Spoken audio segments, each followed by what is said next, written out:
Doctor MS Kanwar हमारे साथ जुड़े हैं।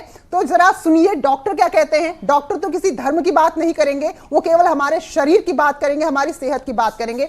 अब जरा डॉक्टर कंवर बताइए, आप सैनिटाइजेशन का अगर यहां पर हम ख्याल नहीं रखेंगे तो फिर क्या कोई और तरीका है क्या बगैर अल्कोहल के भी कुछ ऐसा तरीका है क्या हम बच सकते हैं?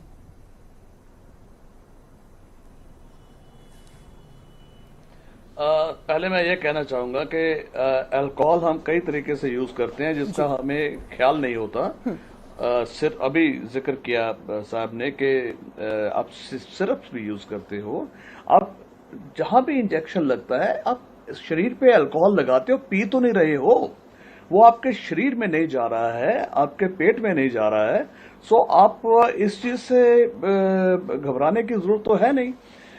दूसरी चीज ये है कि अगर आपको इतना ही है कि हमें सैनिटाइज करना है और अल्कोहल सैनिटाइजर नहीं यूज करना है, तो सोडियम हाइपोक्लोराइड होता है सोल्यूशन 1%, जो हम अपने हॉस्पिटल्स में यूज करते हैं। हर 4 घंटे बाद उससे हमारे कमरे जो हैं सफा किए जाते हैं, और एक पेशेंट के बाद दूसरा पेशेंट आने से पहले टेबल पे, चेयर्स पे, डोर हैंडल्स पे, डोर नॉब्स पे, जहां भी पेशेंट का कांटेक्ट हुआ होता है वहां पे sodium hypochloride which is not alcohol, उससे उसको क्लीन किया जाता है। सो वो भी वायरस को मार देता है। सो आपके पास ऑप्शंस ये हैं कि अगर आपको मस्जिद खोलनी ही है, ठीक है, अब आपको इजाजत मिली है, लेकिन कांग्रीगेशन ना करें, उसमें डिस्टेंस बना के रखें। अगर नहीं बनाएंगे तो फिर दिक्कतें तो आगे बढ़ेंगी। ऑलरेडी बड़ी मुश्किल में हैं हम, बहुत पेशेंट्स बढ़ रहे हैं, तो वो चीज आगे उसमें इजाफा नहीं होना चाहिए। आप फर्श को तो साबुन के पानी से धो सकते हैं, फाइन, एग्रीड, लेकिन दीवारों पे आपको स्प्रे करना चाहिए सोडियम हाइपोक्लोराइड 1% सोल्यूशन का, जो कि अवेलेबल भी है और हर जगह स्प्रे भी उसका होता है। ये जो कंवर ठीक है, लेकिन जब एक चीज का हम इस्तेमाल कर रहे हैं, डॉक्टर कंवर यहाँ पर बात यह है कि कभी ये कह दिया जाता है कि फला दवाई मत लो, कभी कह दिया जाता है कि आप कोरोना का टेस्ट मत कराओ, और अब कहा जा रहा है कि भाई आप सैनिटाइजर का जो है छिड़काव मत कराओ। तो ये जो चीजें हैं जो इंसानी जिंदगी को बचा रही हैं, जो विकल्प हमारे पास है, तो इसमें बार बार दिक्कत क्या है? जब सोडियम का इन्होंने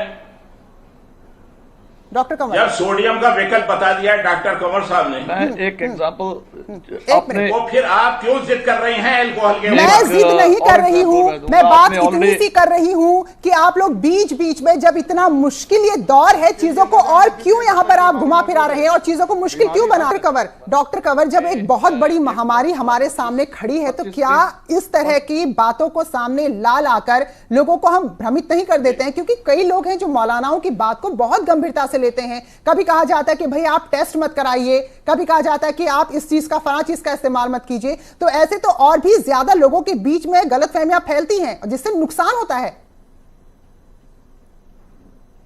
नहीं, ये नहीं करना चाहिए। आप धर्म गुरु हैं, लोग आपको फॉलो करते हैं, तो आपको वो चीजें करनी चाहिए जिससे कि जो साइंटिफिकली थोड़ा मायना रखती हैं, और जिससे लोग जिसको आपको सुन के उसको फॉलो करेंगे तो उन्हीं का फायदा होगा।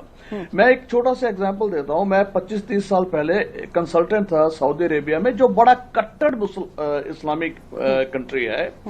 तो वहां पे भी हम जो पेशेंट्स को रमजान के दिनों में हम ट्रीट करते थे, तो उनको खाना अलाउ करते थे।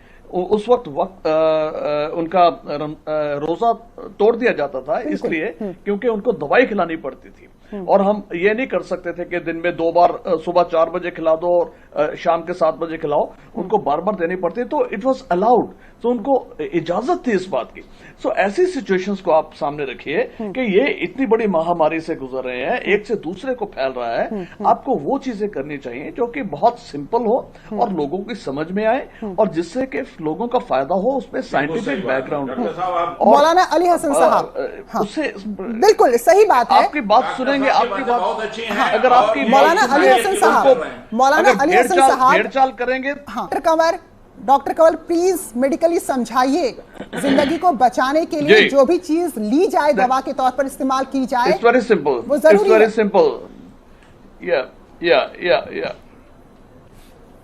देखिए, इनको बड़ी क्लियर हमने पहले भी बताया कि अगर आप कई सिरप्स भी पी रहे हो, उसमें भी अल्कोहल है, तो उसमें आप अनजाने में ले रहे हैं उसको, लेकिन दवा है तो आपको कोई इस्लाम भी उसमें आपको मनाही नहीं करता दवाई खाने के लिए, बीमारी के लिए।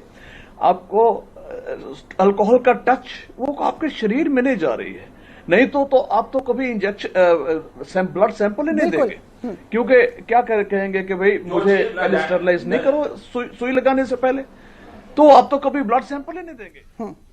बिल्कुल।